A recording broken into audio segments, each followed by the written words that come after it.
میں 11 شادیاں کر چکی تھی۔ میرا شوہر مجھے روز لتاڑتا تھا۔ ڈر کے مارے میں کسی کو بتاتی بھی نہیں تھی، لیکن ایک رات میری طبیعت اتنی خراب ہو گئی کہ مجھے ہسپتال۔ میرا نام شازیہ ہے۔ میری عمر اس وقت 40 سال ہے۔ میرا تعلق ایک غریب گھرانے سے تھا۔ ہم لوگ 7 بہن بھائی تھے۔ میں سب سے بڑی تھی۔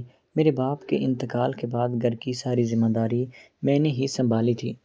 چھوٹے بہن بھائیوں کو اپنی محنت کے بل بوتے پر پڑھایا، اور جب وہ اپنے پیروں پر کھڑے ہو گئے تو سب کی شادی کی ذمہ داری بھی میں نے خود ہی اٹھائی تھی، اور سب کی شادی میں نے خود کروائی تھی۔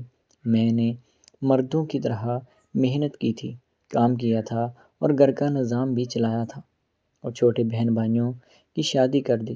جب ان کی شادی میں کر رہی تھی تو اس دوران مجھے اپنے بارے میں سوچنا ہی بھول گیا تھا۔ میری جوانی کب نکلی مجھے پتہ ہی نہیں چلا۔ جب سارے اپنے گھروں کے ہو گئے تو تب میرا بھی دل چاہا کہ کیوں نہ میں بھی شوہر کے مزے لوٹوں۔ لیکن اب مسئلہ یہاں پر یہ تھا کہ میری عمر اتنی زیادہ ہو چکی تھی تو کوئی بھی میرا رشتہ قبول کرنے کو بھی تیار نہیں تھا۔ بہت ہی مشکلات کا سامنا کرنا پڑا تھا،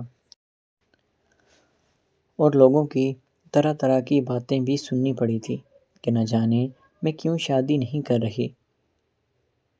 شاید میرے اندر ہی کوئی مسئلہ ہے، لیکن میرے سر پر ذمہ داری تھی، اس لیے مجھے خیال ہی نہیں رہا تھا کہ میں اپنے بارے میں بھی ذرا سوچ سکوں۔ اب ایک مزدور کا رشتہ میرے لیے آ گیا تھا۔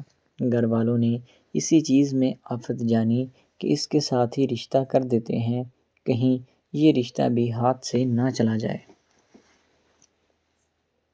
اب میری شادی ہو چکی تھی اور میں اسلم کے گھر آ چکی تھی۔ اسلم کی عمر تو اتنی زیادہ نہیں تھی، لیکن وہ بیچارہ بہت ہی غریب گھر سے تعلق رکھتا تھا۔ اب لوگ یوں کہہ لیں کہ میرے سے بھی زیادہ غریب تھا۔ اسے کوئی لڑکی دے نہیں رہا تھا اور میرا رشتہ کوئی قبول نہیں کر رہا تھا، اس لیے ہم دونوں کا رشتہ ہو گیا تھا۔ اور ویسے بھی جوڑے تو آسمانوں پر بنتے ہیں، اس لیے میری جوڑی بھی اسی کے ساتھ ہی بنانی تھی۔ میری شادی ہو گئی تھی اور میں اسلم کے گھر آ چکی تھی۔ اسلم ویسے تو بہت اچھا تھا، میرا بہت خیال رکھا کرتا تھا، لیکن ایک چیز میرے ذہن میں نہیں رہی تھی، وہ یہ تھی کہ اسلم ایک مزدور ہے، اور مزدور بہت ہی زیادہ طاقتور اور مضبوط ہوتے ہیں۔ میری عمر 40 سال ہو چکی تھی، خوراک بھی مجھے اتنی زیادہ اچھی نہیں ملتی تھی، سو میں کمزور ہی رہی تھی، اور اوپر سے میری عمر بھی کافی زیادہ ہو چکی تھی۔ اسی حساب سے بھی میرے جسم میں بہت ساری تبدیلیاں آتی تھیں۔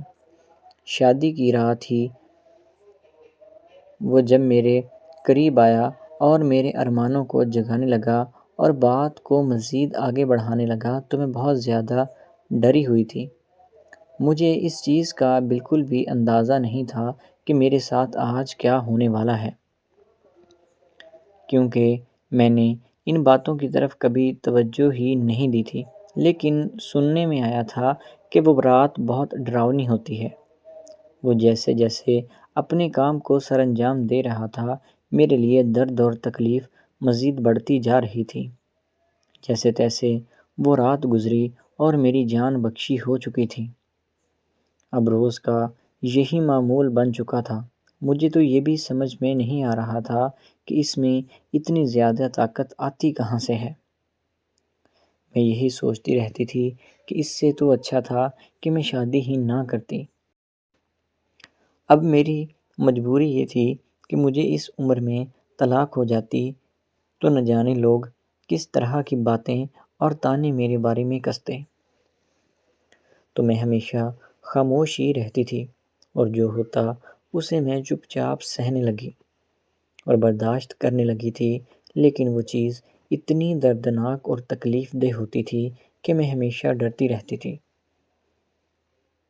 اور یہی اللہ تعالیٰ سے دعا کرتی تھی کہ میری جان بخشی ہو جائے، لیکن میرے شوہر اس چیز کو سمجھ نہیں پا رہے تھے۔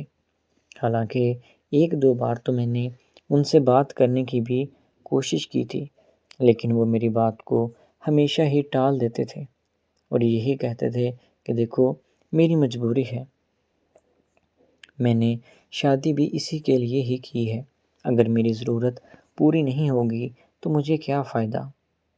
اب میں نے اس کے بارے میں بھی سوچنا تھا اور اپنے بارے میں بھی میں ہمیشہ سوچتی تھی۔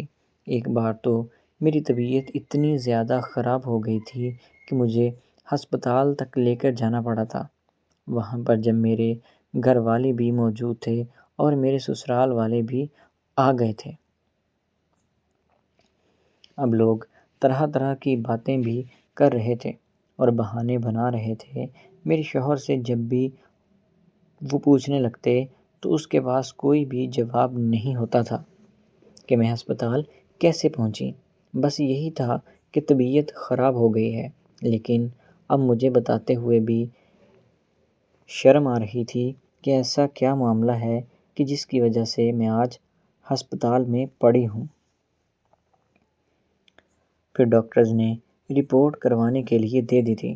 میری رپورٹ تو ہو گئی تھی اور 48 گھنٹے کے بعد اس کا رزلٹ آنا تھا۔ جب رپورٹ آئی تو میرے پیروں تلے سے زمین نکل گئی تھی اور سارے گھر والے بہت پریشان ہوئے تھے اور میرے سے ایک بات چھپا رہے تھے۔ میں نے ان کے چہروں کے تاثرات تو دیکھ لیے تھے، لیکن وہ بار بار ہمیشہ ایک ہی چیز کہہ رہے تھے کہ رپورٹس تو بالکل نارمل ہیں، تمہیں کوئی مسئلہ نہیں ہے۔ اور پھر کچھ دنوں کے بعد میں گھر میں ٹھیک ہو کر آ گئی تھی۔ گھر آ کے میں نے اپنے شوہر کو کسی سے بات کرتے ہوئے سنا تھا کہ میری بیوی کو رسولیاں ہیں اور اس کی وجہ سے اسے تکلیف بھی بہت زیادہ ہوتی ہے۔ خیر، میرے شوہر نے کہیں سے پیسے ویسے لے کر میرا آپریشن کروایا اور آپریشن کے بعد میں بالکل نارمل ہو گئی تھی۔ اب جو چیز مجھے تکلیف دیتی تھی وہی میرے لیے مزے اور لذت کا باعث بن چکی تھی، اور کچھ دنوں میں میں حاملہ بھی ہو چکی تھی اور 1 سال کے بعد اللہ تعالیٰ نے مجھے ایک بیٹے سے نوازا تھا۔